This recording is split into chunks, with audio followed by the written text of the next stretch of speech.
আসসালামু আলাইকুম। আজ কি সোনাভানু কিচেনে রান্না করার জন্য এই যে করলা গাছে করলা তুলতে এসছি।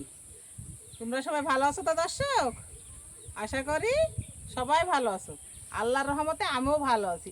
এই যে একটা করলা তুললাম, এই যে কটা করলা গাছে হয়েছে।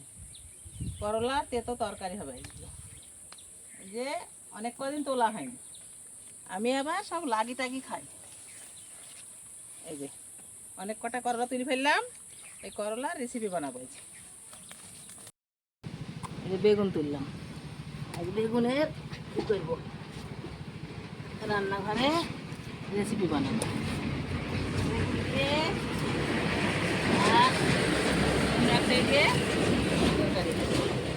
অনেক কটা হয়ে গেল, এবার আমি কটা দেবো দেখি। ধুন্দুল হয়েছে, এই ধুন্দুলটা কাটলাম, বেগুন তুললাম, করলা তুললাম, ধুন্দুল, বাগান ভর্তি সবজি, কত সুন্দর সুন্দর সবজি, একদিন হবে সবজি, আর একদিন হবে আবার রেসিপি। বাগান থেকে বেরিয়ে পড়লাম, এক্ষুনি বাড়িতে যাবো রান্নাঘরে। বাগান থেকে সবজি তুলে নিয়ে বাড়িতে ঢুকে পড়লাম। বেগুন দিয়ে, ধুন্দুল দিয়ে, আলু দিয়ে একটা তরকারি করবো, আর এই করলার কাঁঠালের বীজ দিয়ে একটা তেতো তরকারি করবো। আমার সুগার তো, তেতো তরকারি খাই, ওর মধ্যে আলুটা দিব না, আলু খেতে পাইনি, তাই এইগুলা ছিলি ফেলবো। কালো বেগুন খোসা শুধু রান্না করলে তরকারিটা কালো হয়ে যায়, এই জন্যে খোসাটা ছিলি, আলু, বেগুন, তার সাথে দুটো পটলও দিব, আর ধুন্দুল। এই তরকারিগুলা আমার প্রায় কোটা হয়ে এসছে, আর এই ধুন্দুলটা কুটলি তরকারি গেলা কোটা হয়ে যাবে। তরকারি গেলা কাটা সারা করি ধুবো, পরিষ্কার করে ধুই রান্না শুরু করবো। এই যে পটল কাটলাম, আলু কাটলাম, বেগুন কাটলাম, তেতো করলা, করলার সাথে পটল দিলাম, কাঁঠালের বিচি, এগুলো কাটা হয়ে গেছে।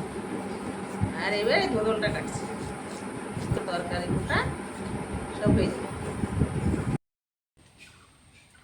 সমস্ত তরি তরকারি কুটিলি, সবজি কুটিলি আমি রান্নাঘরে হাজির হয়ে গেছি।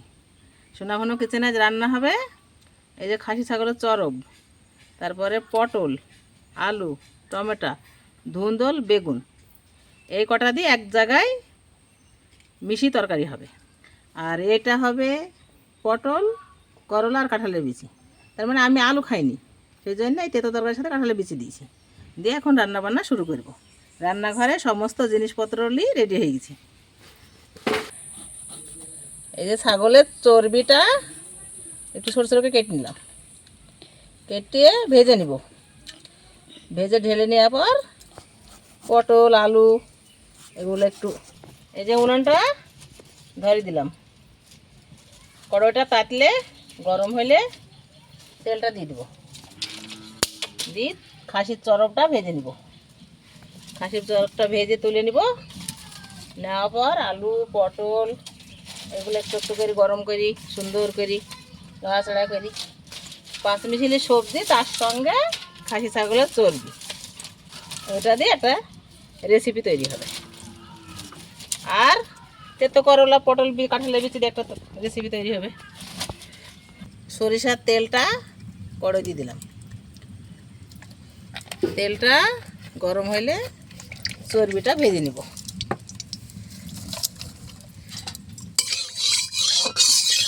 চর্বিটা ভেজে নেওয়ার পর আলু পটলগুলা তেলের উপর দিব।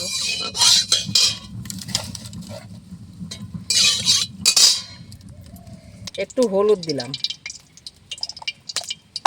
আর একটু লবণ দিব, দিয়ে চর্বিটাকে ভেজে নিব। না ভাজলে তো কাঁচা কাঁচা গ্যাস করবে, খেতে যে অসুবিধা মনে হবে। আগে দিয়ে দেবেন ভাজতে, একটু ভেজে ঢেলে নেব। ঢেলে নেওয়ার পর সবজিগুলো দিব, 5 রকমের সবজি, তার সঙ্গে খাসি ছাগলের একটু চর্বি। চর্বিটা সুন্দর ভাজা হয়ে গেছে, প্লেটে তুলে নিচ্ছি। হ্যাঁ, এই যে পেঁয়াজ কুচি দিলাম, পেঁয়াজটা একটু লাড়াচাড়া করি, সব রকম মশলা পাইল করে বেটে রেখেছি, ওইগুলো দিব। আজ কাঁচা মরিচ বাটা দিয়ে তরকারি করবো। আজ কাঁচা মরিচ কাটা না, আজ বেটেছি। শুকনো মরিচ দিব না, কাঁচা মরিচ দিয়ে সব তরকারি তৈরি করে ফেলবো। এতে আছে জিরি, আদা, রসুন, এইগুলা বাটা, এগুলো দিয়ে দিলাম। তারপরে হলুদ দিলাম, কালার মতো হলুদ দিয়ে দিলাম, আর একটু লবণ, একটু লাড়াচাড়া করবো। এই টমেটো কাটা আছে পাকা, টমেটোটা দিব, কাঁচা ঝাল বাটা দিব, কাঁচা ঝাল বাটাটা দিয়ে দিলাম, টমেটোটা এগুলো একটু লাড়াচাড়া করবো। লাড়াচাড়া করার পর তারপরে সবজিগুলো দিয়ে কষিয়ে দিব। এই চরপটা ঢেলে দিলাম, এবারে আলুটা দিলাম, পটল এগুলো দিয়ে একটু কষিয়ে দিব। কষিয়ে দেওয়ার পর বেগুন আর ধুন্দল দিব, এগুলো দিয়ে একটু কষিয়ে নিব। এই যে পটল, আলু আর চর্বি দিয়ে সুন্দর করে কষানো হয়ে গেছে। এবারে ধুন্দলটা ঢেলে দিলাম, আর বেগুনটা দিই, বেগুনটা ঢেলে দিলাম, একটু কষিয়ে নিব, দিয়ে হালকা করে পানি দিব। হালকা করে পানি দিয়ে সিদ্ধ হয়ে যাওয়ার পর রান্না হয়ে গেল। দেখছেন তো কত সুন্দর পাঁচমিশালি সবজি, তার সঙ্গে খাসি ছাগলের চর্বি। আপনাদেরকে সব একে একে দেখানো হলো, আপনারাও চেষ্টা করবেন ভিডিওটা দেখার, রান্না করে খাওয়ার। লাইক, শেয়ার, কমেন্ট করবেন, সাবস্ক্রাইব করবেন, আমাকে সহযোগিতা করবেন আপনারা সবাই, যাতে আমি এগিয়ে যেতে পারি।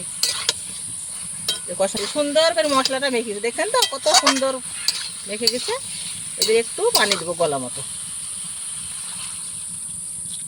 এই পানিতে সিদ্ধ হয়ে যাবে, সুন্দর হয়ে সিদ্ধ হয়ে যাবে, তো রান্না হয়ে গেল। এই যে ঢাকা দিয়েছিলাম, সুন্দর হয়ে সিদ্ধ হয়ে গেছে। বললাম না পাঁচমিশালি সবজি আর চর্বি দিয়ে একটা রসা তরকারি করবো, তরকারিটা সুন্দর হয়ে গেছে। এবার ঢেলে নেব, বিসমিল্লাহ।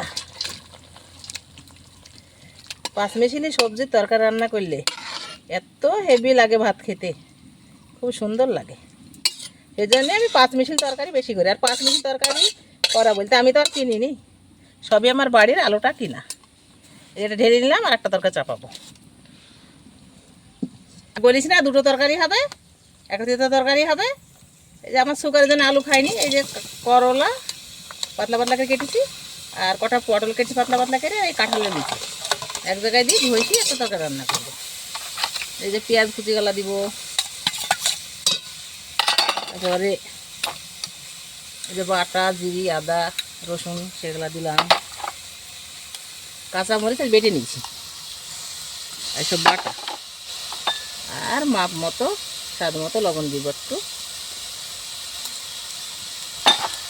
আর হলুদের গুঁড়ো,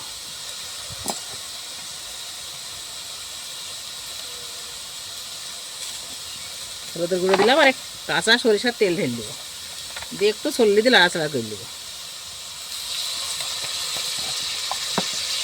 লাড়াচাড়া করে অল্প করে পানি দিব, এই তরকারিটা শুকনো হবে। পাঁচমিশালি সবজি আর ছাগলের চর্বি এটা রসা হলো, এটা শুকনো হবে। একটু মশলা বাটা পানি দিয়ে দিলাম, এইটুকু হয়ে যাবে, আর পানি লাগবে না। ঢাকাতে দিলাম,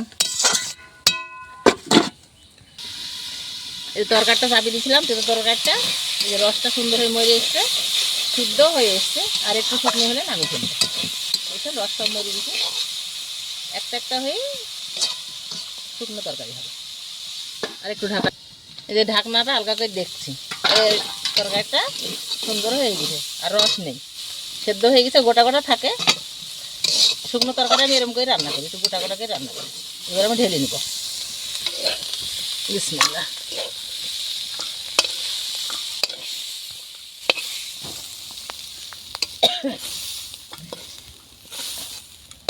দুই বাটিতে দু বাটি তরকারি, সুজি ভাজা দিব, একটু জিরে ভাজা দিলেই আমার তরকারি সম্পূর্ণ রান্না রেডি।